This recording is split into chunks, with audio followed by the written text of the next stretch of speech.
आज आपल्याला पाहायचं आहे संसद. आपल्या देशाचं केंद्र स्तरावरचं जे कायदे मंडळ आहे, जिथे आपल्या देशाचा कायदा बनण्याचं काम चालतं, तर त्या सर्वोच्च कायदे मंडळाचा आपल्याला आज अभ्यास करायचा आहे. तर आता लक्षात घ्या की आपण संघराज्य प्रणालीचा स्वीकार केलेला आहे की ज्याच्यामध्ये दोन स्तर असतात राज्य व्यवस्थेचे.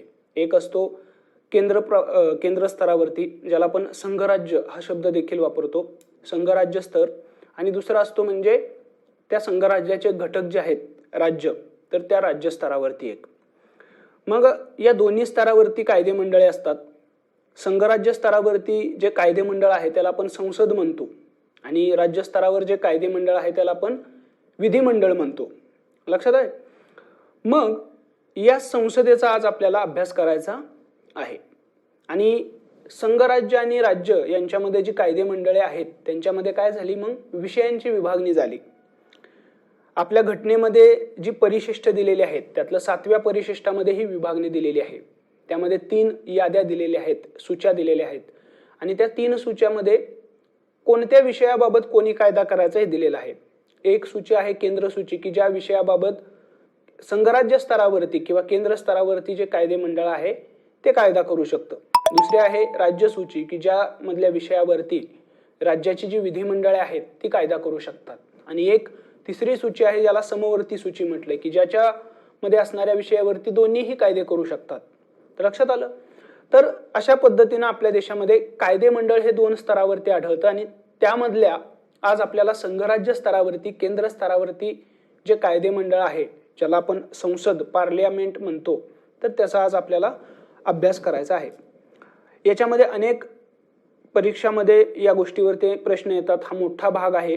यामध्ये संरचना पाहिली किंवा त्यांच्या बाबतची जी संघटना असेल संसदेची, संसदेमध्ये कोणकोणते घटक येतात, त्या प्रत्येक घटकाबद्दलच्या तरतुदी, हा एक मोठा भाग आहे. त्यानंतर संसदेमधलं जे कामकाज चालतं त्या कामकाज देखील आपल्या घटनेमध्ये त्याबद्दलच्या तरतुदी दिलेल्या आहेत. म्हणजे कायदा कसा पारित केला जावा, त्या कायद्याचे टप्पे कसे असावेत, अर्थसंकल्प आपल्या देशाचा कसा मांडला जातो, तर या सगळ्या बाबी घटनेमध्ये नमूद केलेल्या आहेत. आणि त्याच्यामुळे हा एक मोठा भाग आहे. आणि यावरती प्रत्येक परीक्षेमध्ये जिथे जिथे तुम्हाला राज्य व्यवस्था हा अभ्यासक्रमामध्ये टॉपिक असतो त्या परीक्षेमध्ये एक तरी प्रश्न या संसदीय विषयावरती किंवा या टॉपिकवरती येतोच. तर हा एक मोठा टॉपिक आज आपल्याला पाहायचा आहे. मग आपण सुरुवातीला या संसदेमध्ये कोणकोणत्या घटकांचा समावेश होतो हे पाहूयात. संसदेची संघटना काय आहे ते पाहूयात. तर लक्षात घ्या की संसदेचे 3 घटक आहेत. एक लोकसभा, दुसरं राज्यसभा आणि तिसरं राष्ट्रपती. या तिन्ही घटकांची मिळून संसद बनते.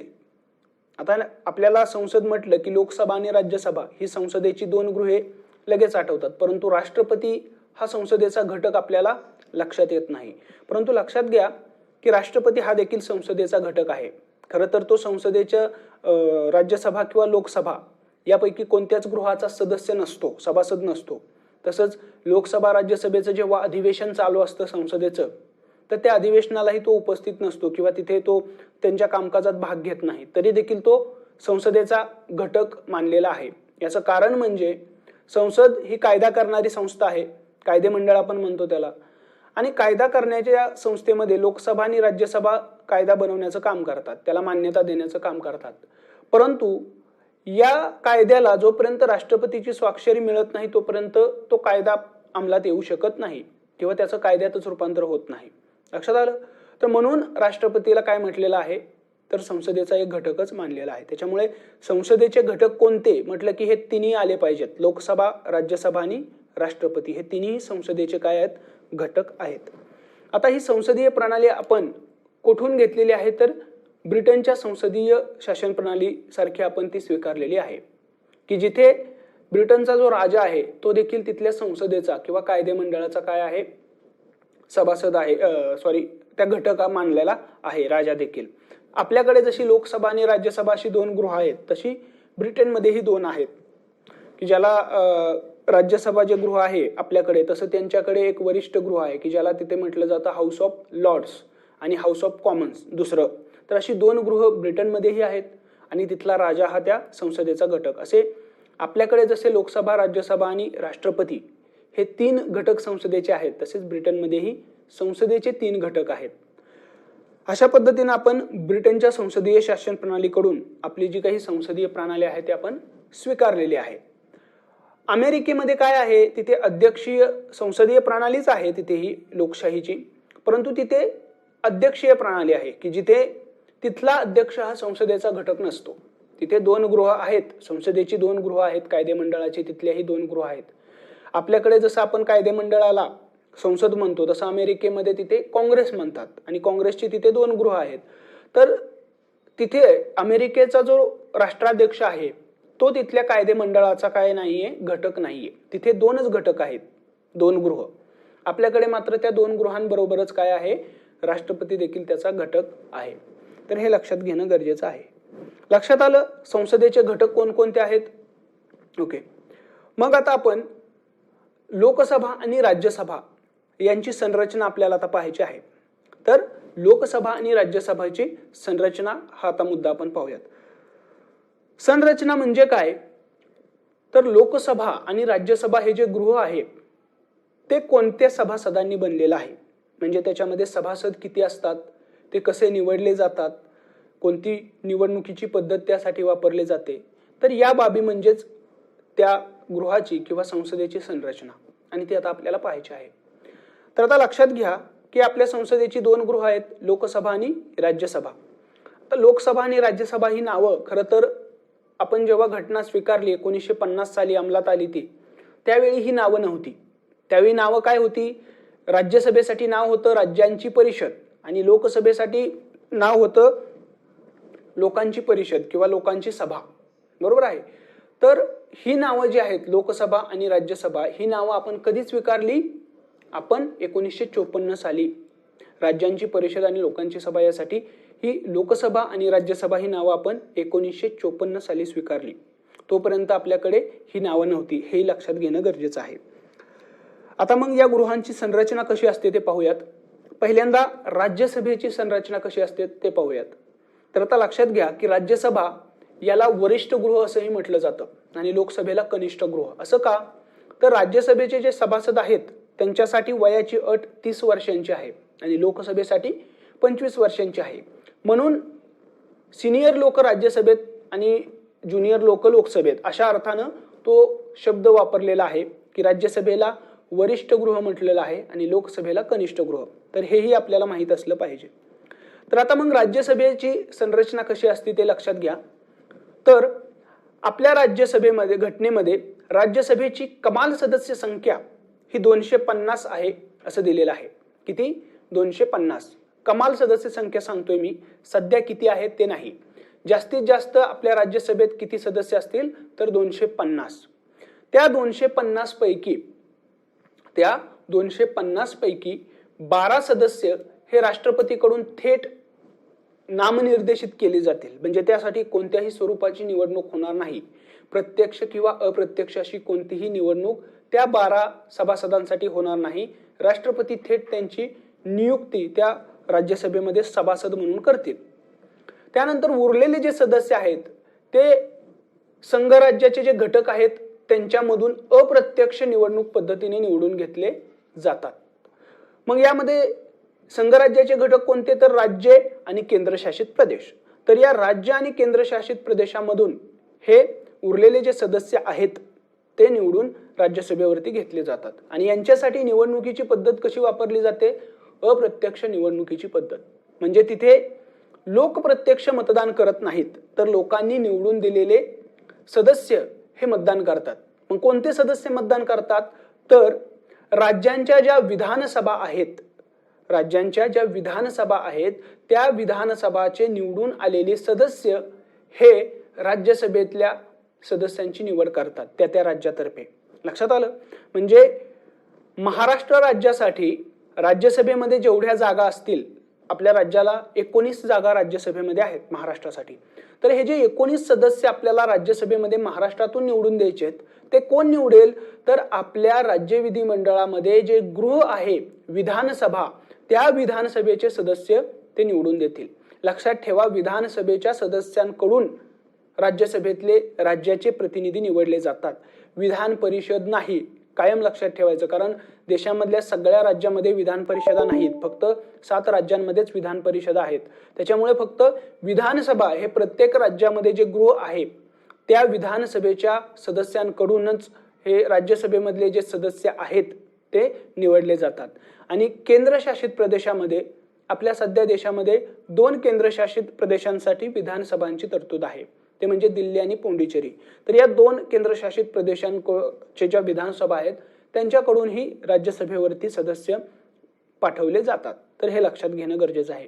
राज्यसभेमध्ये प्रत्येक राज्य आणि केंद्रशासित प्रदेश यांना किती जागा आहेत किंवा किती जागा असतील हे आपल्या घटनेच्या 4थ्या परिशिष्टामध्ये याची तरतूद दिलेली आहे. आणि त्या परिशिष्टामध्ये कोणत्या राज्याला राज्यसभेमध्ये किती जागा असतील याची यादी दिलेली आहे. तर त्यामध्ये सगळ्यात जास्त जागा या उत्तर प्रदेश राज्याला राज्यसभेमध्ये आहेत, 31 जागा, आणि आपल्या महाराष्ट्राला 19 जागा आहेत. हे लक्षात घेणं गरजेचं आहे. तर काही राज्य छोटी छोटी आहेत, त्रिपुरा सारखी, त्यांना राज्यसभेमध्ये फक्त 1च जागा मिळालेली आहे. अशा पद्धतीनं घटनेच्या परिशिष्ट 4 मध्ये राज्यसभेमध्ये राज्यांना आणि केंद्रशासित प्रदेशांना कशा पद्धतीनं जागा असतील, किती जागा असतील ते दिलेलं आहे. म्हणजे लक्षात आलं, आपल्या राज्यसभेची कमाल सदस्य संख्या आहे 250.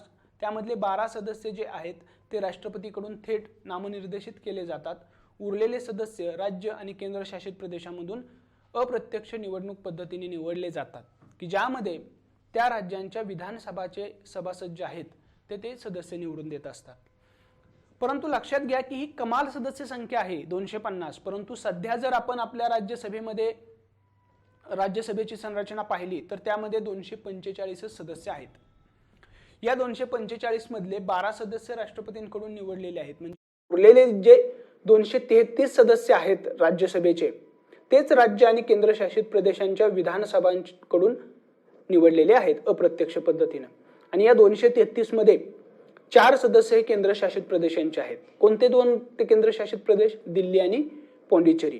दिल्लीचे 3 आणि पॉंडिचेरीचा 1 असे 4 सदस्य हे राज्यसभेमध्ये या 2 केंद्रशासित प्रदेशाकडून आलेले आहेत. तर बाकी जे सदस्य आहेत ते 29 राज्याकडून आलेले आहेत. 229 सदस्य हे आपल्या देशामध्ये जी 29 राज्य आहेत त्या राज्यांकडून अप्रत्यक्ष निवडणूक पद्धतीने निवडून आलेले आहेत. तर अशा पद्धतीने आपल्या राज्यसभेची संरचना आहे. तर लक्षात आलं, कमाल सदस्य संख्या 250 आहे, सध्या 245 आहे. त्यामधले 12 सदस्य जे आहेत राज्यसभेचे ते राष्ट्रपतीकडून थेट नामनिर्देशित केले जातात आणि उरलेले राज्य आणि केंद्रशासित प्रदेश यांच्या ज्या विधानसभा आहेत त्यांच्या सदस्याकडून ते निवडून दिले जातात आणि निवडणुकीसाठी अप्रत्यक्ष निवडणूक पद्धत वापरली जाते. तर हे लक्षात घेणं गरजेचं आहे. राष्ट्रपतीच्या निवडणुकीसाठी जी पद्धत वापरलेली आहे आपण तीच पद्धत राज्यसभेच्या सदस्यांच्या निवडीसाठी वापरली जाते. लक्षात आलं. तर अशा पद्धतीनं राज्यसभेची काय आहे तर संरचना आहे. आणि एक महत्त्वाचा स्टार करून वाक्य लक्षात ठेवा की राज्यसभेमध्ये आरक्षणाची तरतूद नाहीये. अनुसूचित जाती आणि जमातीसाठी कोणत्याही प्रकारचं आरक्षण राज्यसभेमध्ये नाही. लोकसभेमध्ये ते आहे, तर राज्यसभेमध्ये नाही, हे लक्षात ठेवायचं. मग आता दुसरं गृह लक्षात घेऊयात आपण, लोकसभा, कनिष्ठ गृह आपल्या संसदेचं, आणि त्याची संरचना कशी आहे ते लक्षात घ्या. आता तर लोकसभेची संरचना आपण पाहतोय. आता लोकसभा हे लोकांचं गृह आहे, त्यामुळे इथे जे काही सभासद आहेत, लोकसभेचे जे सदस्य आहेत ते थेट जनतेमधून निवडले जातात. अख्ख्या भारतामधील जी जनता आहे त्या जनतेमधून ते थेट निवडणुकीच्या पद्धतीने निवडले जातात. तर अशा पद्धतीनं लोकसभेसाठी प्रत्यक्ष निवडणुकीची पद्धत आपल्याकडे वापरली जाते. मग आता या लोकसभेमध्ये कमाल सदस्य संख्या किती आहे तर कमाल सदस्य संख्या आहे 552.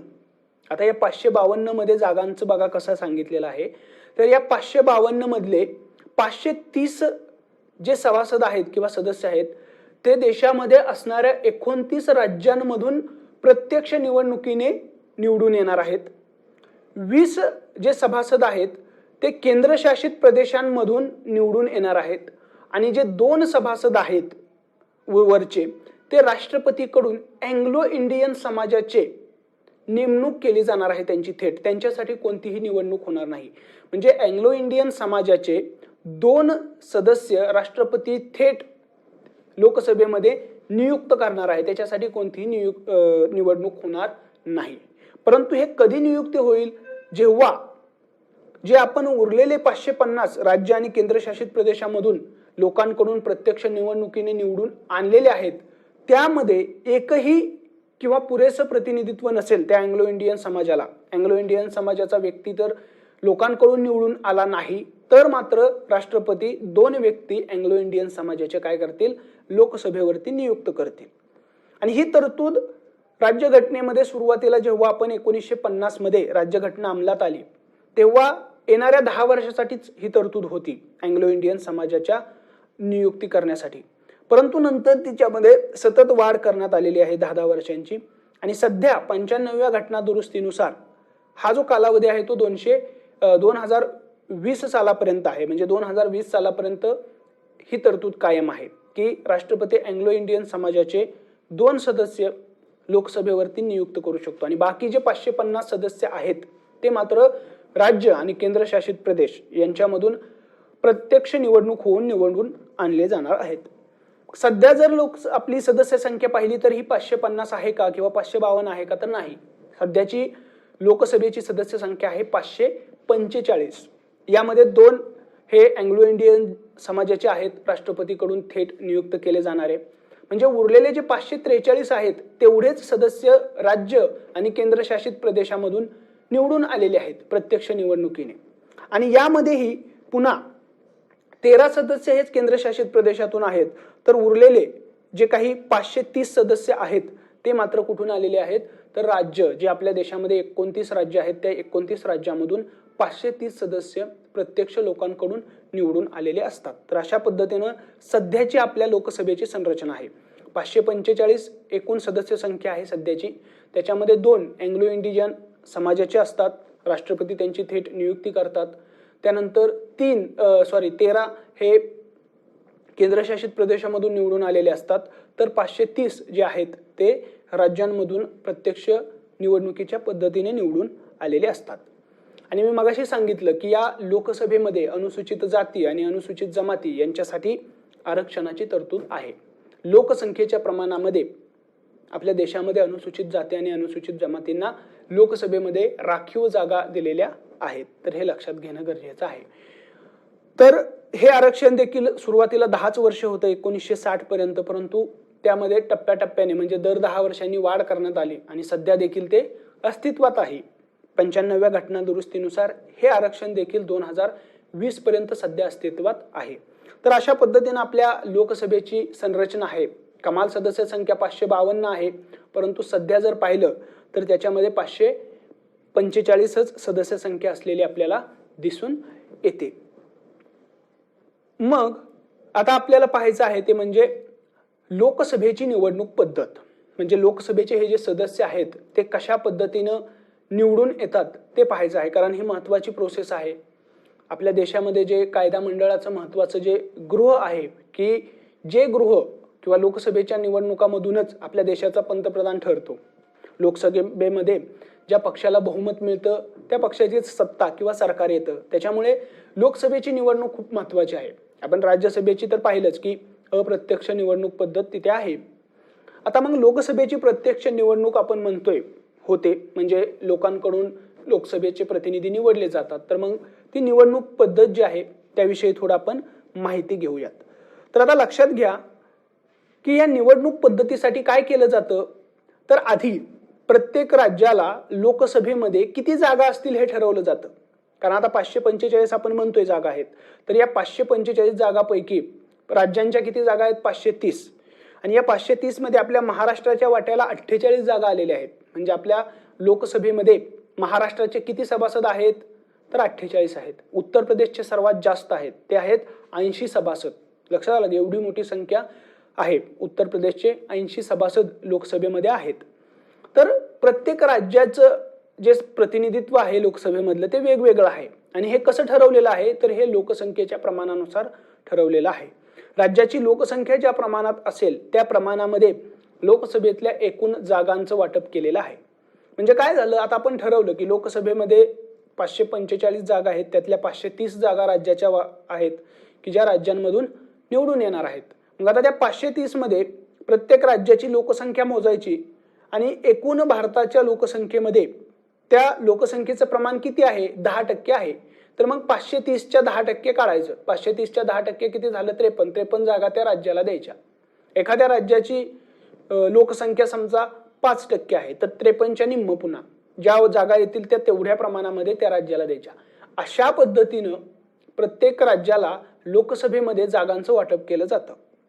आता हे जागांचं वाटप केल्यानंतर आता एखाद्या राज्याला ज्या जागा मिळालेल्या आहेत, म्हणजे आता महाराष्ट्र राज्याला लोकसभेमध्ये 48 जागा आहेत, तर मग महाराष्ट्र राज्याचा जो काही भूप्रदेश आहे किंवा लोकसंख्या आहे, त्या महाराष्ट्र राज्याची विभागणी 48 मतदारसंघामध्ये केली जाते आणि प्रत्येक मतदारसंघातून एक एक प्रतिनिधी तिथल्या लोकांकडून निवडला जातो. लक्षात आलं? अशा पद्धतीनं लोकसभेचे प्रतिनिधी निवडले जातात. आता लक्षात घ्या की आपण पहिल्यांदा म्हणलं की जागांचं वाटप लोकसंख्येच्या आधारावरती प्रत्येक राज्यामध्ये केलं जातं आणि प्रत्येक राज्यामध्ये पुन्हा त्या जेवढ्या जागा मिळालेल्या आहेत तेवढे मतदारसंघ पाडले जातात आणि प्रत्येक मतदारसंघातून एक एक प्रतिनिधी निवडला जातो. आता हे मतदारसंघ पाडताना कसे पाडले जातात की प्रत्येक मतदारसंघाची लोकसंख्या साधारणपणे समान असेल अशा पद्धतीने ते काय केले जातात? मतदारसंघ पाडले जातात. कारण का? तर प्रत्येक प्रतिनिधी हा बऱ्यापैकी समान लोकसंख्येकडून निवडला गेला पाहिजे. बरोबर आहे? म्हणजे असं नको व्हायला की एक मतदारसंघ आहे ज्याची लोकसंख्या 20 लाख आहे आणि त्या 20 लाखांमधून एक प्रतिनिधी निवडला जातोय त्या मतदारसंघातून आणि दुसरा एक मतदारसंघ आहे की ज्याची लोकसंख्या 5 लाख आहे आणि त्याच्यामधून ही एकच प्रतिनिधी निवडला जातोय.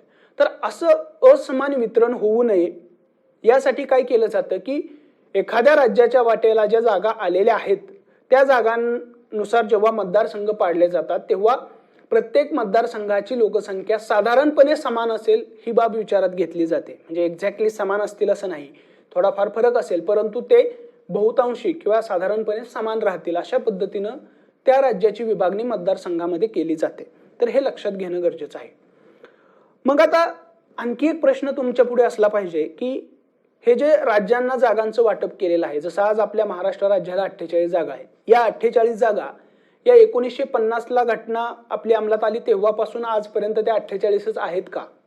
किंवा त्याच्यामध्ये काय बदल झालेला आहे किंवा बदल होऊ शकतो? किंवा मतदारसंघ आज जसे आपल्याला लोकसभेच्या निवडणुकीचे आपल्या महाराष्ट्रामध्ये दिसून येतात तसेच मतदारसंघ 1950 पासून आहेत का? तर लक्षात घ्या की नाही. का?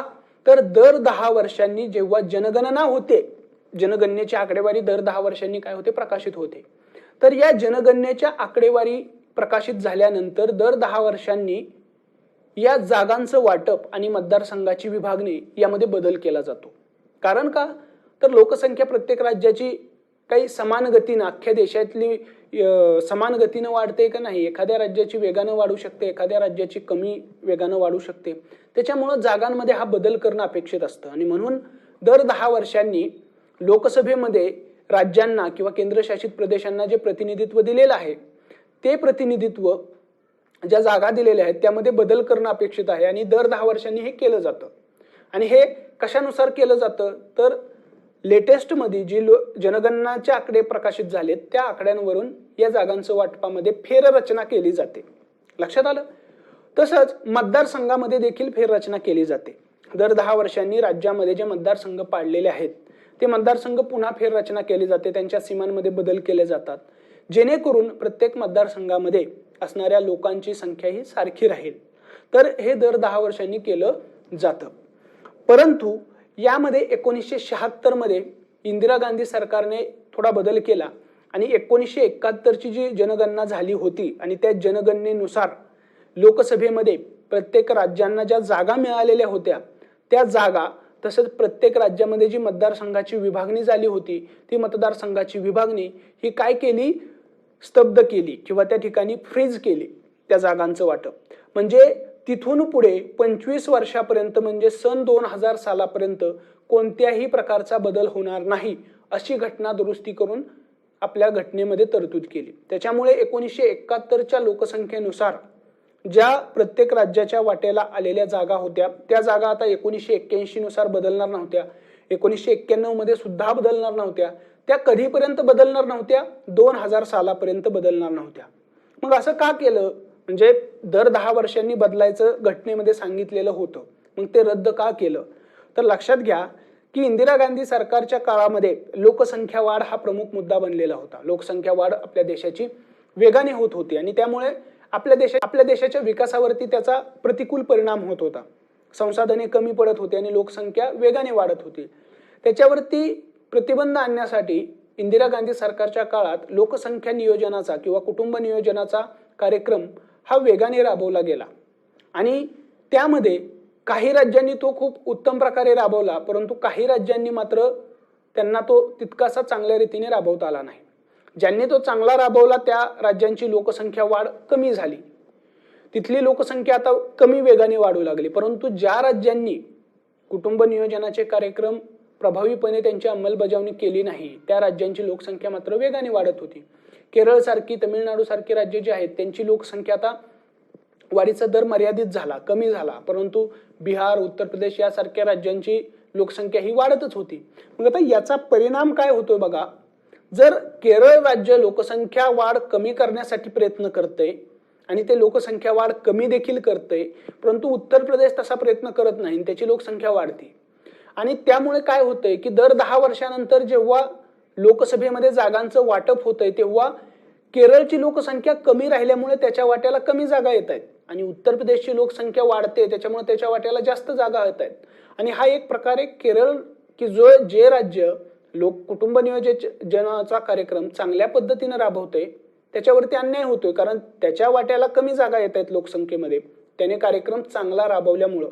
आणि म्हणून इंदिरा गांधी सरकारनं हे जे जागांचं वाटप आहे ते जोपर्यंत सर्व राज्य कुटुंब नियोजनाचा कार्यक्रम व्यवस्थितपणे राबवत नाहीत, सगळ्या राज्यामधला लोकसंख्या वाढीचा दर हा सारखा होत नाही तोपर्यंत, म्हणजेच त्याच्यासाठी 25 वर्ष अपेक्षित धरली आणि त्या 25 वर्षांसाठी हे जे जागांचं वाटप आहे ते फ्रीज केलं. म्हणजे आता जागांचं वाटप लोकसंख्येनुसार येणाऱ्या ज्या काही लोकसंख्या जनगणना आहेत त्यानुसार होणार नाही आणि त्याच्यामुळं ते त्याच ठिकाणी कायम राहिलं. आणि आज ज्या आपल्या महाराष्ट्राच्या वाट्याला जागा दिसत आहेत 48, या 1971च्या लोकसंख्येत जी होती त्यानुसार तेव्हा ठरलेल्या आहेत. 1972 मध्ये त्या जागा ठरलेल्या आहेत आणि तेव्हापासून त्या 48 आहेत.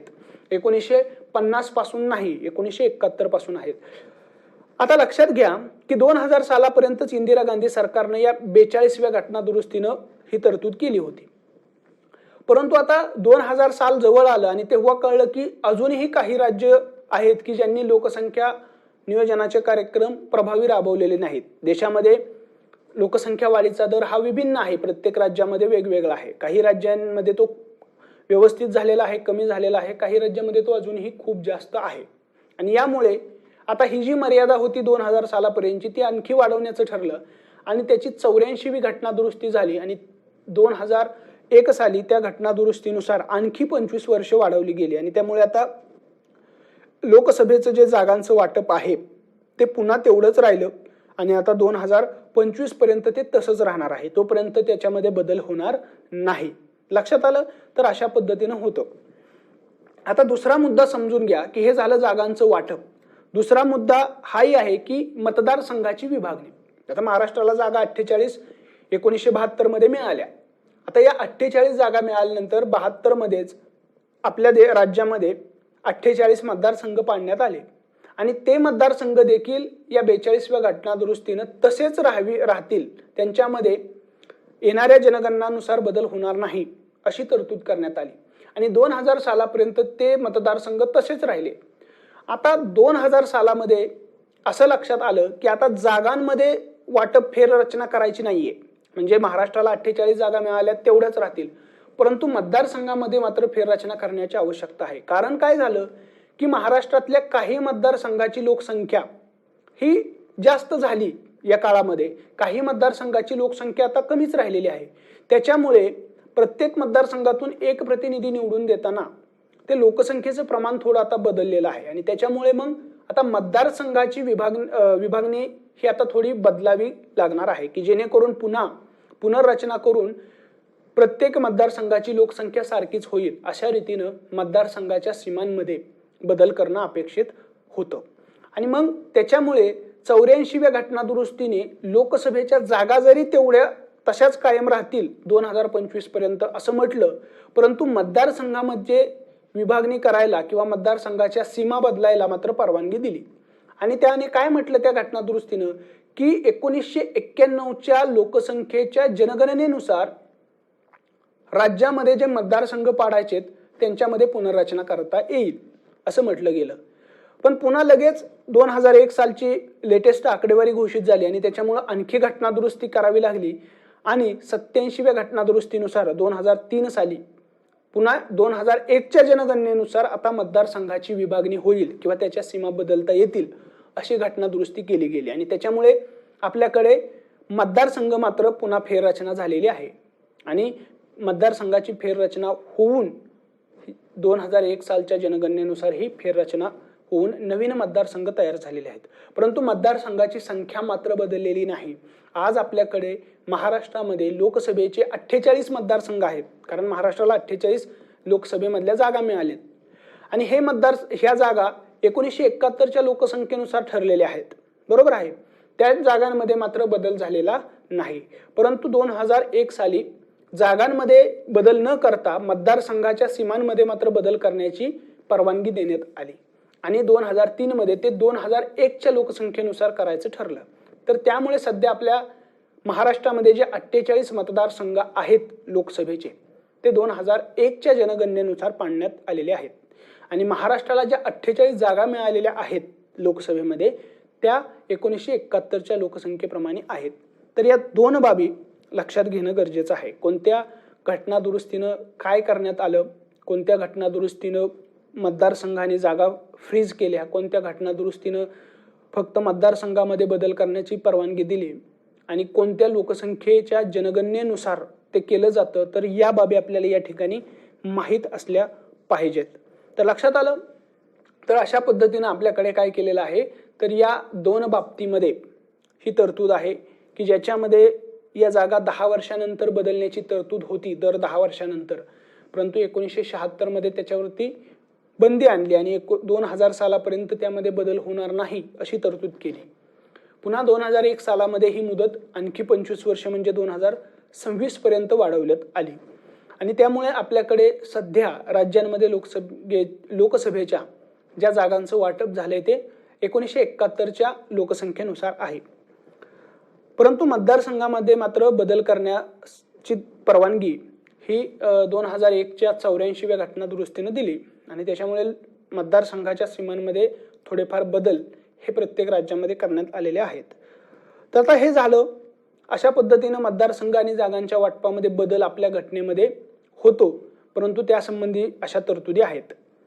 आता हे कोण करतं, तर यासाठी एक स्वतंत्र असा विनियोजन आयोग स्थापन करण्याची तरतूद आहे. डिलिमिटेशन कमिशन असं त्याला म्हटलं जातं आणि हा आयोग हे लोकसभेमधल्या जागांचं वाटप आणि मतदारसंघाची विभागणी करण्याचं काम करतं आणि हा दर 10 वर्षांनी अगोदर नेमला जायचा.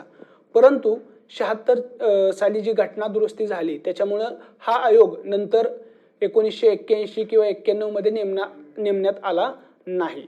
परंतु डिलिमिटेशन आयोग पुन्हा 2002 साली नेमण्यात आला की ज्याने फक्त मतदारसंघाची पुनर्रचना करण्याचंच काम केलं. कारण आपण पाहिलं की 84व्या घटना दुरुस्तीनुसार मतदारसंघाची ज्या सीमा आहेत त्यामध्ये बदल करण्याची परवानगी मिळाली आणि त्यामुळे पुन्हा 2002 साली हा डिलिमिटेशन आयोग स्थापन करण्यात आलेला होता आणि त्या आयोगानं प्रत्येक राज्यामध्ये मतदारसंघाची पुनर्रचना करण्याचं काम केलेलं आहे. तर लक्षात आलं. अशा पद्धतीनं लोकसभेच्या निवडणुका ज्या आहेत त्या पार पाडल्या जातात आणि प्रत्येक मतदारसंघामधून तिथल्या लोकांकडून प्रत्यक्ष निवडणुकीच्या पद्धतीने एक प्रतिनिधी निवडला जातो. आता पुढे लक्षात घेऊयात ते म्हणजे लोकसभेच्या साठी जी निवडणूक पद्धत वापरली जाते ती कोणती. तर लोकसभेसाठी प्रत्यक्ष निवडणुकीची पद्धत वापरली जाते. प्रत्यक्ष निवडणुकीची पद्धत म्हणजे काय, तर जिथे मतदारसंघ पाडलेले असतात आणि त्या मतदारसंघामध्ये जे लोक आहेत त्यापैकी ज्यांचं वय 18 वर्ष पूर्ण आहे असे लोक त्या निवडणुकीमध्ये मतदान करतात आणि त्या लोकांकडून त्या मतदारसंघातून एक प्रतिनिधी निवडला जातो. आता सुरुवातीला आपली घटना जेव्हा अंमलात आली तेव्हा घटनेमध्ये ह्या मतदाराच्या वयाची तरतूद 21 वर्षाची होती, म्हणजे 21 वर्षाचे लोक हे मतदान करून निवडून देणार होते. परंतु 1988 साली 61वी घटना दुरुस्ती झाली आणि त्यामुळे हे जे मतदाराचं वय आहे, लोकसभेसाठी मतदान करणाऱ्या लोकांचं वय आहे ते 21 वर्षावरून 18 वर्ष करण्यात आलेलं आहे. तर अशा पद्धतीनं लोकसभेची निवडणूक जी आहे ती प्रत्यक्ष पद्धतीने घेतली जाते, जिथे जनता जी 18 वर्षापेक्षा जास्त वयाची आहे आणि ज्यांचं मतदार यादीमध्ये नाव आहे तर ते लोक मतदान करून तिथून आपल्या प्रत्येक मतदारसंघातून एक प्रतिनिधी लोकसभेवरती निवडून देतात. राज्यसभेमध्ये मात्र असा लोकांकडून प्रतिनिधी निवडले जात नाहीत, हे आपण पाहिलेलं आहे. तिथे राज्याच्या विधानसभाचे सदस्यच प्रतिनिधी निवडून देतात. तर हे लक्षात घेणं गरजेचं आहे. मग आता आपण संसदेचं संघटन कसं आहे, त्याचे घटक कोणते आणि लोकसभा आणि राज्यसभेची संरचना पाहिली, त्याचबरोबर त्यांच्या निवडणुका कशा घेतल्या जातात तेही पाहिलं. आता मग पुढचा मुद्दा पाहूयात, ते म्हणजे या सभागृहांचा कार्यकाल.